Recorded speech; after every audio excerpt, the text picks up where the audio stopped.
سر ہمت کرے، حوصلہ کرے، میں جلد واپس آ جاؤں گا، اس ظالم انسان کے ٹکڑے ٹکڑے کروں گا جس نے یہ سب کیا۔ جانتے ہو حارث، لیکن اس وقت تم صرف کام پر توجہ دو، کیونکہ یہ سب زیادہ ضروری ہے۔ یہ سر، جو حکم آپ کا، لیکن وعدہ کریں آپ روئیں گے نہیں، ورنہ میرے لیے مشکل ہو جائے گا۔ میں ٹھیک ہوں، تم پریشان نہیں ہو۔ وہ ٹھیک ہے، حارث کا لہجہ عزت سے بھرا ہوا تھا۔ ہاں کافی بہتر ہے، بس کوئی دن تک جاؤں گا لینے، تم آ جاؤ تو پھر چلتے ہیں، کیونکہ بہت دن ہو گئے ہیں، اب انہیں آنا جانا چاہیے۔ جی بالکل ٹھیک ہے، آپ نے سر، اپنا خیال رکھیے گا، تم بھی حارث، اور ہوشیار رہنا، یہ کام آسان نہیں۔ اوکے سر، کہتا وہ فون رکھ چکا تھا۔ ناشتے کی میز پر موجود نہیں تھی۔ کرم شاہ نے وسائی سے پوچھا تو پتا چلا کہ کمرے سے باہر نہیں آئی۔ کرم شاہ ناشتہ چھوڑتا اسی کمرے کی طرف چل دیا۔ 2 دفعہ نوک کرنے پر بھی جواب نہیں آیا تو اس نے ہینڈل گھمایا۔ دروازہ لاک تھا، یقیناً وہ جان بوجھ کر باہر نہیں آئی۔ وجہ وہ خود بھی تھا اسے بتانا چاہتا تھا، لیکن وہ تو باہر نہیں آ رہی تھی۔ کافی دیر انتظار کے بعد باہر نکل گیا تاکہ اسے گھر نہ پا کر وہ ناشتہ کر سکے۔ بے وجہ ہی ادھر سے ادھر گھومتے وہ زندگی کی طرف بھاگ کر سوچتا چلا گیا، کیا وہ غلط تھا؟ وہ غلط نہیں تھا۔ وہ اس شخص کو معاف نہیں کر سکتا تھا جو اس کے بچپن رشتوں میں محبتوں کا قاتل ہو۔ آنسو ابھی وہ کبھی نہیں بہائے گا، کیونکہ جو مر گیا وہ کرم شاہ کا کچھ نہیں لگتا تھا۔ حویلی واپس آتے پہلے سوال اس نے وردہ کے متعلق کیا تھا کہ کیا بی بی نے ناشتہ کیا؟ نہیں سرکار، بی بی کمرے سے باہر نہیں نکلی، ہم نے دروازہ بجایا لیکن کوئی جواب نہیں۔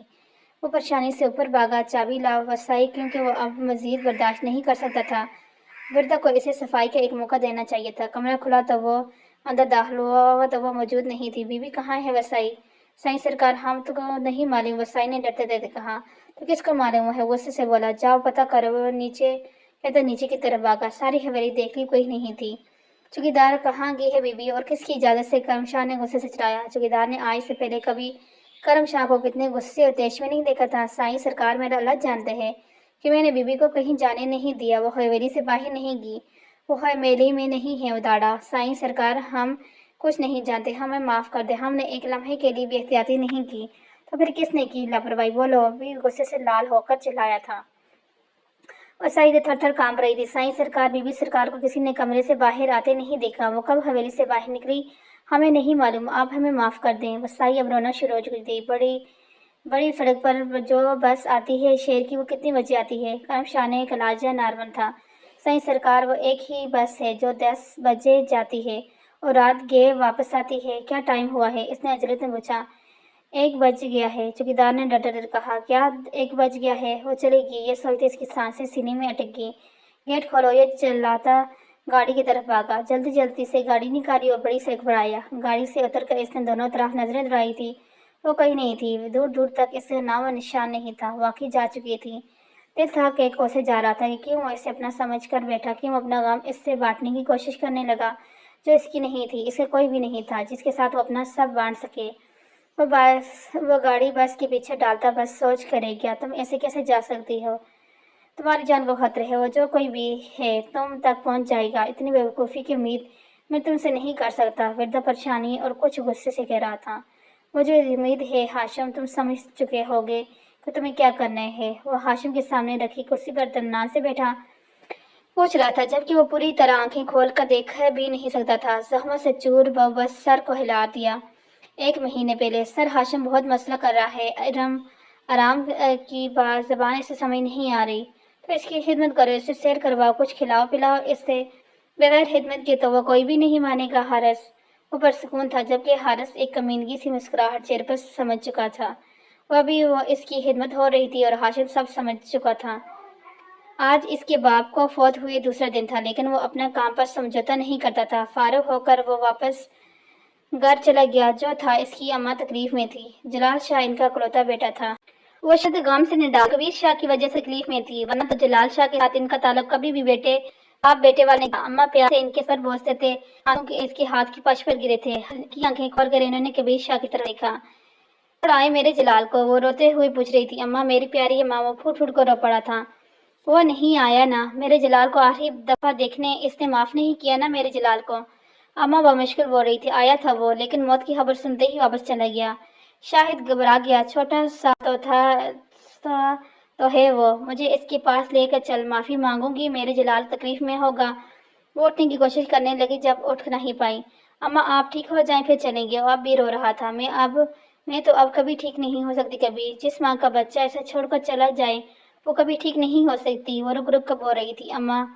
وہ چہلایا. اماں بے ہوش ہو چکی تھی. اماں کو اٹھا کر باہر کی طرف بھاگا. گاڑی نکالو جلدی. وہ چہلا رہا تھا.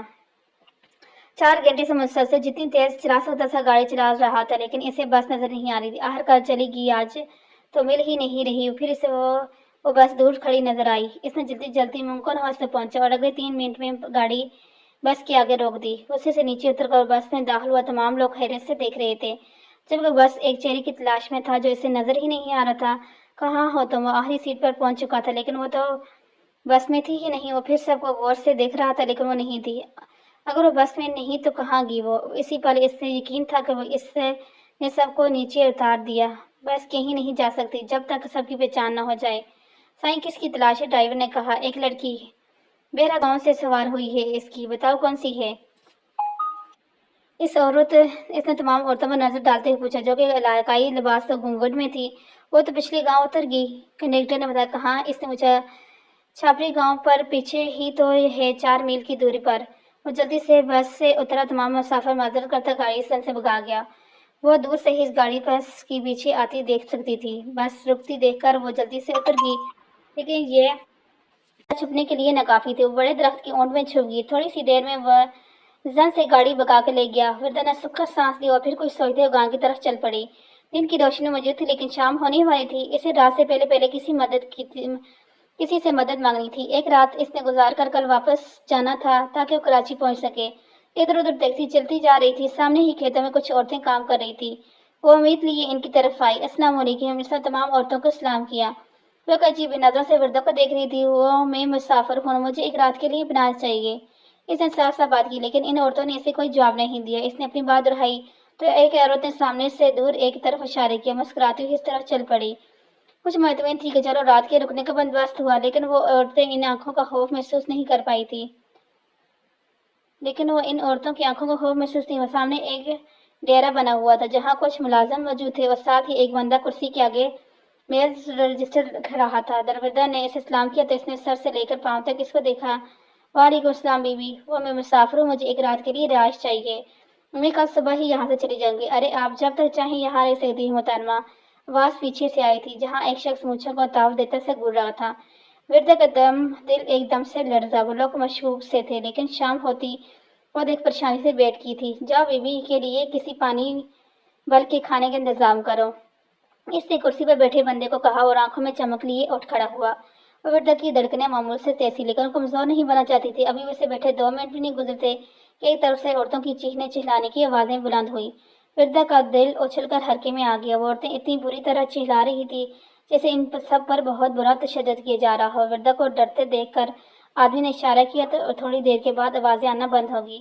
یہ کیسی آوازیں ہیں؟ اس نے ڈرتے ڈرتے پوچھا. کچھ نہیں. آپ حویلی چلیں کھانا کھا کر آرام کریں. وہ ٹھیک ہی تھی کہ ایک آدمی 2 عورتوں کو سنگل میں مکیر جانوروں کی طرح مارتا لے کے آ رہا تھا. وہ عورتیں بہت زیادہ چیخ رہی تھیں. وردا نے خوف سے اس کی طرف دیکھا. اس آدمی نے آن کو لا کر پہلے آدمی کے پاؤں میں گرا دیا. سائیں اب جو مرضی کروا کے ساتھ زبان نہیں کھولیں گی. طبیعت صاف کرتی ہے. وہ آدمی یقیناً وردا کی موجودگی سے ناواقف تھا. وردا نے جیسے ہی انہوں کو دیکھا بہت کچھ سمجھ گئی تھی. اس نے جس راستے سے آئی تھی اسی طرف دوڑ لگائی تھی. اوئے پکڑ چھوڑ دو چھوری کو. وہ آدمی چلایا تو وردا کو احساس ہوا اس نے بہت بڑی غلطی کر دی. وہ بہت تیز بھاگ رہی تھی. جب وہ لوگ اس کے بہت قریب پہنچ چکے تھے وردا کو ان راستوں پر چلنا نہیں آتا تھا لیکن پھر بھی بھاگ رہی تھی. دل نے پہلی بار کرم شاہ کے آنے کی دعا کی. وہ تقریباً بھاگے ہوئے بڑی سڑک پر قریب پہنچ چکی تھی لیکن اس سے پہلے کہ وہ بڑی سڑک پر چڑھتی ان لوگوں نے اسے گھیر لیا. وہ مکروہ چہرے. نہیں یا اللہ مجھے بچا. غلطی ہوگی. کرم شاہ کو بھیج دیا. وہ آنسوؤں سے دل کی گہرائیوں سے دعا مانگ رہی تھی.